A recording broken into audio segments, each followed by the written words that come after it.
Hey ladies and gents, we are back with the review on the T-78 new Tier 6 American tank destroyer. What was this tank? Well, July 1943, the U.S. military decided let's put a M36 Jackson with a 90 mil gun on a turret on top of the new T-24 tank chassis. T-24 eventually will become the M24 Chaffee. So yes, we get a M36 Jackson turret and gun put on top of a Chaffee chassis. Hence why the looks very familiar, right? If you play light tanks or MTDs. August 1943, they canceled the project. No prototypes built. And yeah, so paper tank idea maybe. I don't even know if there was drawings for this thing. All I know is that apparently they tried it. Chassis worked fine, but like I said, they canceled the project before they put the M36 on top, M36 gun and all that on top of the chassis. So there we are. Interesting tank, I guess. Too bad it didn't have the speed of the Chaffee, which would have been sweet. However, we don't quite get that. So, with that said, I'm not going to compare it to the M36 Jackson. M36 Jackson is a slow tank. This is very similar to the tank we have in game, which of course is the Hellcat. There is some differences. Some people say, I've talked to people, some think the T-78 is slightly better than the Hellcat. However, I tend to disagree with this. I pulled up the comparison for it. So now I usually give my reviews, if you're a first time watcher, all my reviews are done with, I don't use premium consumables. Yeah. So, and I also don't use a highly skilled crew. That's the one problem with this tank. It does not do well for training. For example, the Hellcat's got 5, Wolverine's got 5, T-67's got 5, 36 Patton, I haven't even played that tank in years. 36 Jackson got 5, T-28, it's got 4, Prototype's got 5, yeah, and then you get it to the T-95, that's got 4, T-30's got 6, E3, E4, once again, with 5.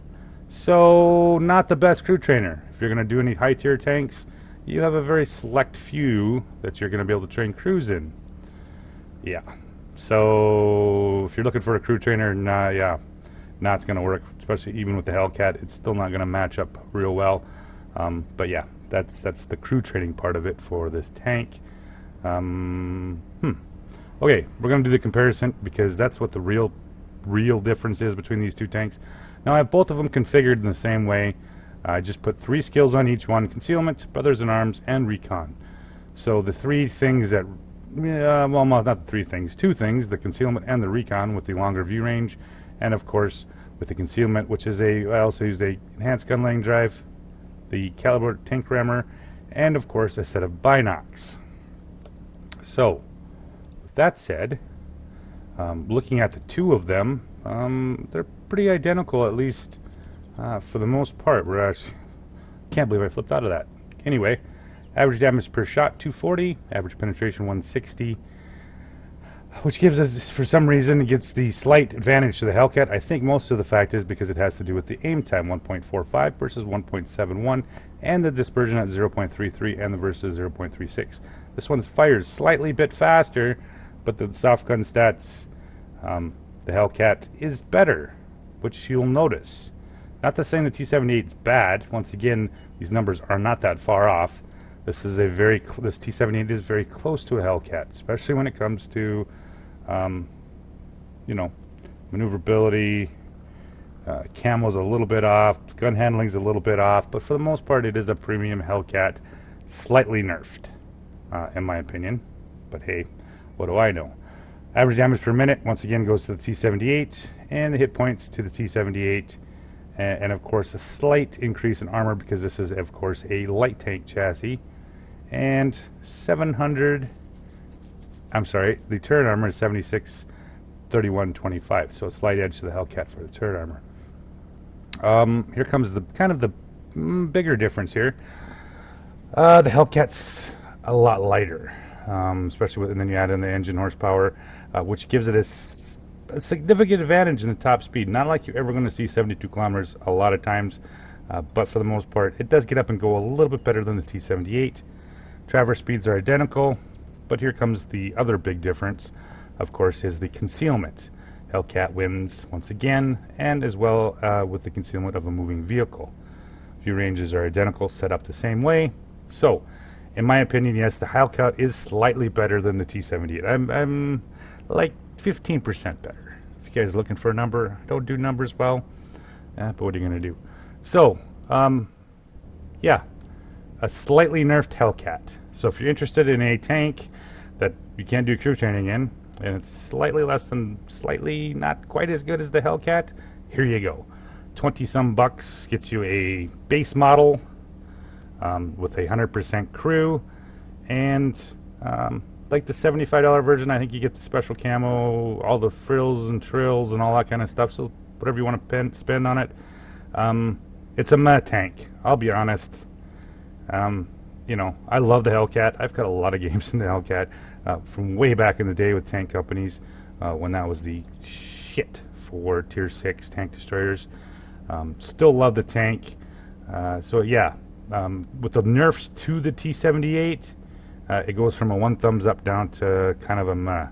You won't, I mean, the accuracy and the aim time and that kind of stuff might not seem that big a difference, but you do notice it, right? The quicker aim time with the Hellcat, and of course the better dispersion, and of course a little bit on the speed, and the other real important. I mean, again, let's be honest, it's a tank destroyer. Concealment, gun handling, those are the real important ones, and the Hellcat kind of wins hands down compared to the T-78 in most of those areas. Other than the reload timer, the Hellcat is just a better tank. So if you're going to spend money on it, once again, kind of a meh to 1 thumbs up tank, kind of somewhere in there. I mean, yeah, once again, if you like the Hellcat, you're going to like this tank for the most part, other than the crew training. Fucking wargaming. Why would you put out a tank that you can't train the other Tier 6s in and lower? But hey, it's wargaming. So with that said, I'm going to bring up some gameplay for you guys to check out this beast. Hey, ladies and gents, we are back with the first game in the T-78. Honestly, this actually was the very first game I played in the tank. Yeah. So, usually, typically, once again, tank destroyer, lightly armored tank destroyer, decent speed, whatnot.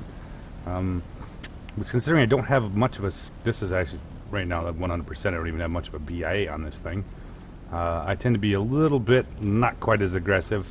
My Hellcat, which has got like a 4 or 5 skill crew in it, yeah, I'd be a little bit more aggressive. This one, not so much. We're going to pop some shells over the hill here. Ooh, never mind. Here comes a Strev 74. Got him spotted. Come on. And this is what I'm talking about, that 0.36 dispersion. Slightly less than, of course, than the Hellcat. Hellcat probably would have made that, but hey, picking up some damage from the spotting. 340 exactly. Now, we have nobody in center. Normally, I would have wandered off by now, either to the 1 line or the 1 line. I typically don't try to do the 8-9 line.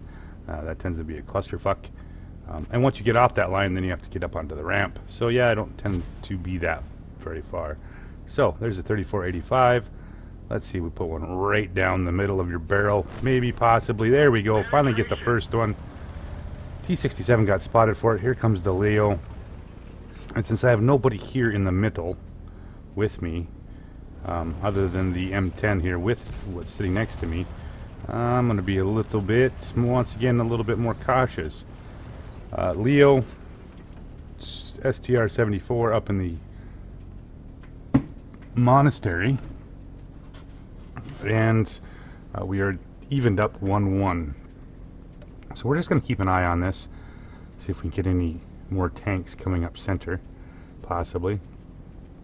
The guys in the middle are going to start getting wrecked here from ground mile, PZ4H, and all that kind of stuff. And they're pushing well, so there's really no point in getting too carried away here. Leo's still there, and that's about the time I see here comes the T-3485. This is what I was talking about earlier about with hanging out here. Usually I hang out here if there's nothing in the center, if we have no tanks, or they take the monastery. Eventually these guys are going to pull something. you know, they're going to get a little carried away here. So we're going to watch for that 3485M. Come on, buddy. Where are you at? Yeah. Yeah, there you are. So now he's pushing up in here. We're just going to wait till I spot him. There we go. Now he's behind the tree. I have bushes in front of me as well. So I don't think he actually... Nope, he's just flinging some stuff up there. Finish off the 3485M. And we're sitting at 85... Or 8-5. Now the Leo is the only thing left up here in center. And we don't have... Yeah. Everything else is pretty much taken care of. Of course, just the Leo here. There's the IKV. Let's see what we can do against this Leo when we get up into the monastery. He didn't look like he had a whole lot of health. Once again, good maneuverability on this tank. I mean, that's not Hellcat speed, but it does get around fairly well. And that's about the time I started looking here, thinking I'm going to get a shot here. And then I'm like, oh, you know what? Let's just shoot this guy first. There we go. Finish off the Leo. Kind of a potato move there a little bit, right? So we're going to look at the ass end of the E8. He's going to move ahead. Oh, now he's going to back up in for me. Come on. There we go. Put another shell into him for T-233. Gun has nice alpha. You know, definitely can't complain about that. There we go. Pick up some RNG bullshit on his the ass end of the tank as he's moving. And we have just the OI and 2 tank destroyers left. So, I'm sorry, 1 tank destroyer left. Let's not pull a M41 Bulldog and come off the hill here and die. However, the OI has finished off the P43. Now he's looking like he's going that way. And I'm just going to lay in wait here and see what he does. Kind of hoping he's going to come back here. OI is going to go for a swim. Probably not. PZ4H is moving up here, and I'm getting a little worried because he's got much health. Oh, there's the OI. What does he got for a gun here? He's firing at cap. And everybody's sitting relatively low health, except for the KV-1S. So let's move on over here. Hook Slicer. Now the PZ4H is firing HE at the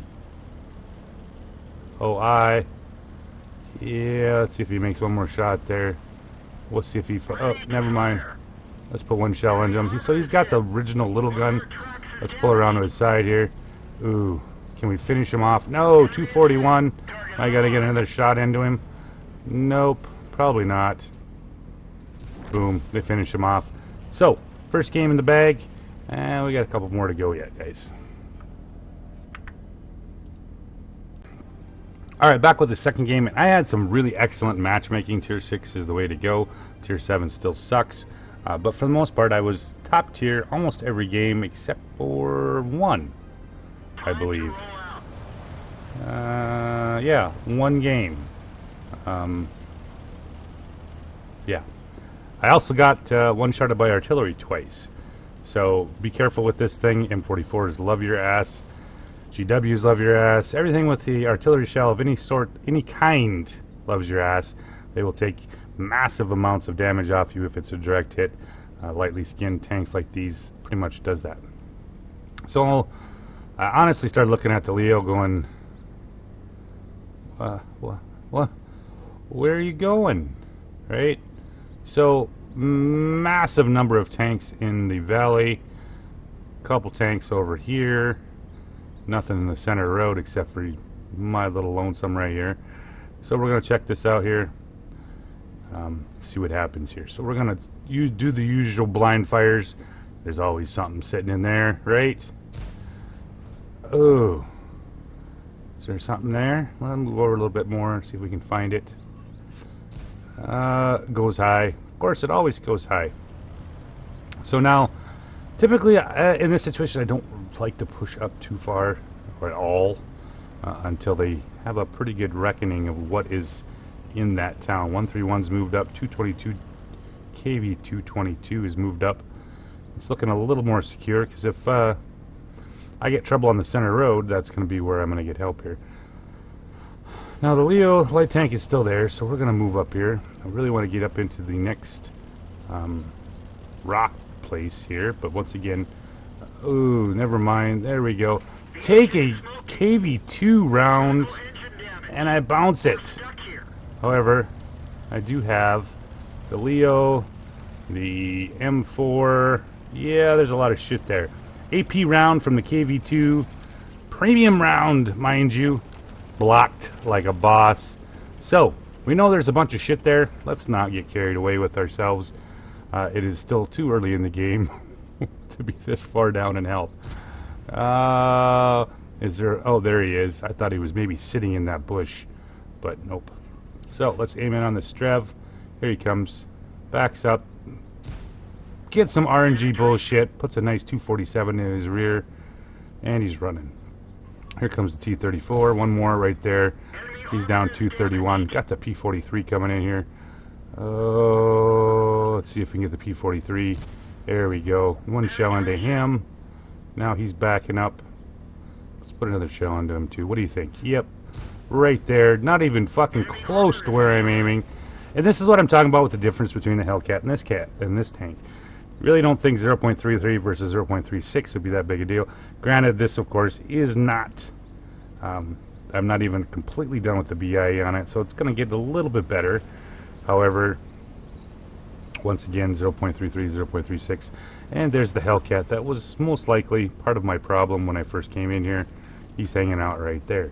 However, Dicker Max is starting to get shot at. Let's back up here. T-34-3. I'm kind of just, let's back up. T-34-3, or Type T-34, sorry, the Type 34. Ooh, Hellcat finishes off the Dicker Max.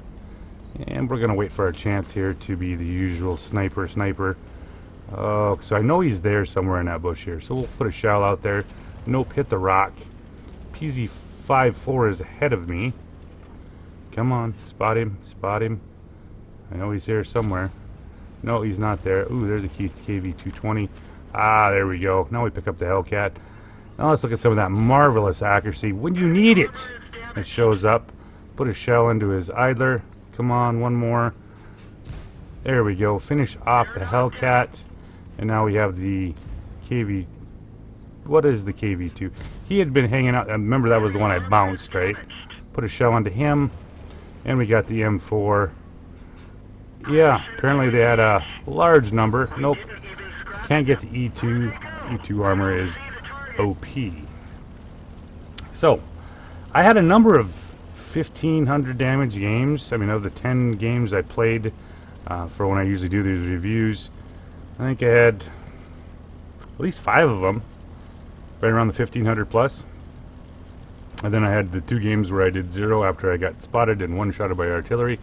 Yay for me. So I kind of all have it evened out, I guess you could say. Round the corner, nothing. Wheelies, stay away from fucking wheelies. We're going to watch another video. Just stay away from them. They will wreck your shit with that massive amount of armor you have and their unbelievably unpredictable speed and turn. Your turret is too slow. Your bloom is too big. They are a pain in the ass to hit with this thing. However, they have no problem pinning you over and over again for 200 plus average damage every shot. So, see a wheelie vehicle, just back off. Let the real tanks take care of it. Right? You are a TD. You are in support as much as you can. So the T-14 finally pops. He hasn't been seen most of the game here. Let's see if we can get a shot in on him. He's looking here. There we go. Put a nice shell into him. Ooh, he shoots me instead of the T-150. And, of course, he did. So, another quick game. All these games were really relatively quick. I was surprised. I don't know if it was just because I played yesterday and it was, I don't know, lots of 6s on and really fast games. Okay, next game in the T-78. We have North America, right? And this is the one of the game I was talking about that was a I wasn't top tier. I didn't really see, yeah, one of those kind of deals. So off to the races. You know, with the good speed of this tank, just like in the Hellcat, you are able to get into nice positions to fire relatively quickly. With your binocs, with 482 view range, you are can kind of play as a light tank to some degree. And of course you have the ability to get out of trouble relatively easily because, you know, with the 25 millimeters of armor you have, everything will pen your ass. So the Thor's hammer has moved up to give a little support here. Ah, there we go. Pick up the Chiri. Really want to shoot the TVP though. However, we will settle for this cat right here. I think it went low. I was aiming for the side of his turret when he was turned. There you go. Come on, buddy. Did not lead that one very well. However, the Chiri has finished off the... I'm sorry. And completely donk the third shot. So, we're 0 for 3. Can we do better? Let's hope so. There we go. Now give me your side. He can't see me. We're going to move up here. Pick him up again. Let's back up into cover. Come on, where you at, buddy? Give me that. Still can't. He's just on the other side of that ridge. Let's see if I can get a shot on him now. There we go. Turns, gives it to me. Puts a 204 into him. See if we can finish him off here before somebody else does. His light does massive amounts of HP that we see here. The Chiri has no idea what's going on. He's like, I'm going to try to back down the river because that's going to save me. Nope. So, easy 900 hit points right off the bat. And we're sitting 2-2. Cromwell, Bulldog, and the 3002. There we go. There we go. Pick up. Poof! Wheelies.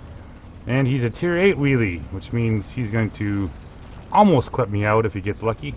There you go. Pull up in there again. I think he's trying to sit in that bush, do some spotting. However, we are 5-3 right now. Come on. There we go. Pick up the side of him for 225. And he's killed the Cromwell B. However, he's off to the races. And there's no point in even... no. See, and that's the problem with these slow turreted tanks. By the time you try to shoot at something that's moving that fast, your bloom never gets small enough, and this just becomes an RNG thing, right? Will your shell actually hit him? Sometimes you get lucky, sometimes you don't. So I don't know where he's going. However, I'm going to go to some place that does not involve him. I'm always looking, scanning, because I thought, well, maybe he's going to run and come up here behind me. Well, he doesn't, so we're going to get on the red line here, come up here by the Hellcat. As soon as I stop my running into the red line. I think at that point I was looking behind me, running where the EBR was. Because, you know, with 725 hit points, he is going to wreck my day. Because, you know, every one of them is loaded with HE shell. Let's just toss that up there because on occasion, that actually does work. However, we're going to see if we can spot him. There's my binocs are up. Come on. Where you at? Ah, there he goes. Picks him up right there in the bottom. Nope. Don't get the spotting for it. Hellcat must have picked him up. Yeah. Neither one of these... I'm sorry, Cromwell. Neither one of these...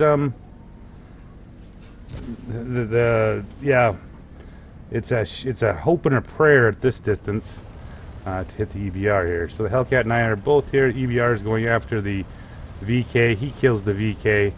And I'm not really terribly interested in dealing with him. So, we're sitting 10-5. Pretty good deal. And we're off. Let's see here. Let's pick up the Tiger C. Leave the EBR to his own bullshit. Dealing with those wheeled vehicles are still kind of eh. So, there's the Tiger C.